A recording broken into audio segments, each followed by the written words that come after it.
Angel Has Fallen is the third movie in the Has Fallen franchise starring Gerard Butler and Morgan Freeman. And yeah, never thought to make another one, but here we are.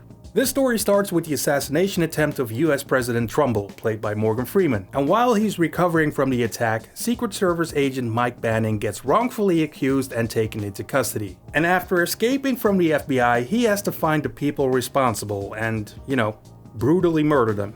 So the first two movies, Olympus Has Fallen and London Has Fallen, were not the best. But surprisingly, this one also isn't, even though Gerard Butler compared it to Logan, which is just crazy talk. I think the thing that he's referring to is that his character Agent Banning is physically broken in this sequel. And while that particular thing is very similar, it's a far cry from something as excellent as Logan. But I do like that Agent Banning seems a little more vulnerable, even though he survives the most insane scenarios. I also really like the scene involving exploding drones. They used a fair amount of real stunts and explosions, and it generally felt menacing. But unfortunately, from that point on, it's all very by the numbers. A lot of the original cast members dropped out of the sequel, like Aaron Eckhart, who played the president, and Radha Mitchell, who played Mike's wife. And I can't say that I blame them. There are many things wrong with this movie, but the biggest problem is the writing. The premise is really dumb, and the plot is super predictable. Everything is laid out, there's nothing surprising about it. From the very beginning, you know exactly who the bad guy is gonna be and how the movie's gonna end. And it's almost funny how the movie tries to be all mysterious about it. It's like the equivalent of a little kid trying to play hide and seek. The intent is there, but the execution is pretty stupid. One of the things you don't want to do is cast a character actor who's known for playing the bad guy as the surprise villain.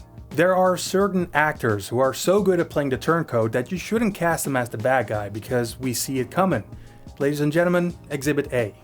And for our audio listeners, it's a picture of James Woods. But having a predictable villain and plot is not the only problem. The camera work of this film is some of the worst I've seen in a while. Whether it's normal dialogue or fight scenes, it's close up, close up, close up, and everything is shot handheld, which means it's also super shaky. There's this fight scene in a car that was so dark and shaky that it was literally unwatchable. Another thing that I feel is missing in this franchise is a little self-awareness. Everything is played so matter-of-fact, and again, the scripts of these Has Fallen movies aren't good enough to work without some balance. Because this franchise takes itself so seriously, and you can still have the same exact story and the same action, but if you inject some levity, it will probably make it feel a little less conceited, I guess. I will say there is an attempt at banter and wisecracking, specifically when Nick Nolte is introduced as Mike's crazy old dad who lives off the grid, but that's all it is, an attempt. Really?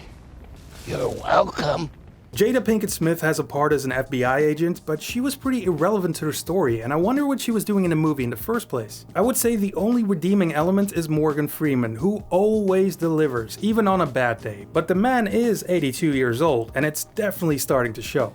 Also, for a movie that plays everything so straight and gritty, you would think the story would at least make some sort of logical sense. I really think to fully enjoy this film, you have to turn off any type of logical thinking you might have, which is kinda counterintuitive since this is an action thriller. You can't have suspense if you as a viewer are 2 steps ahead of the movie. By the way, they scared the shit out of a 1-year-old baby in this movie who plays Mike's daughter. Maybe it's just me, but that seemed a little bit excessive. That baby looked really upset. Just like Olympus Has Fallen and London Has Fallen, this movie feels like it's about 30 years too late. There's nothing about it that we haven't seen before, but listen, if you're a fan of the previous 2 movies, you're most likely gonna have a really good time watching this one as well. But for me, I thought the story was unoriginal, the acting was mediocre, some of the action was okay, but if I can predict beat by beat how the movie is gonna go while I'm watching it, it's a real dry fuck on a sandy beach. So, Angel Has Fallen is a half-eaten sandwich. So how do you feel about the baby in the movie? Because I have 2 nieces and oh shit. I'm sorry. Yellow. I don't know who you are. Well, you called me, dude, so... I don't know what you want. What I want? What the fuck do you... Oh, is this about the ad? Because listen, it's a pretty nice couch. You can pick it up for, let's say, $20. How's that sound? I can tell you I don't have money. Well, that sounds like a you problem. But what I do have are a very particular set of skills. Skills? Skills I've acquired over a very long career. Career as what? Dude, this is getting weird. I'm hanging up. I will look for you. I will find you. I will kill you. Nope. Fucking Craigslist.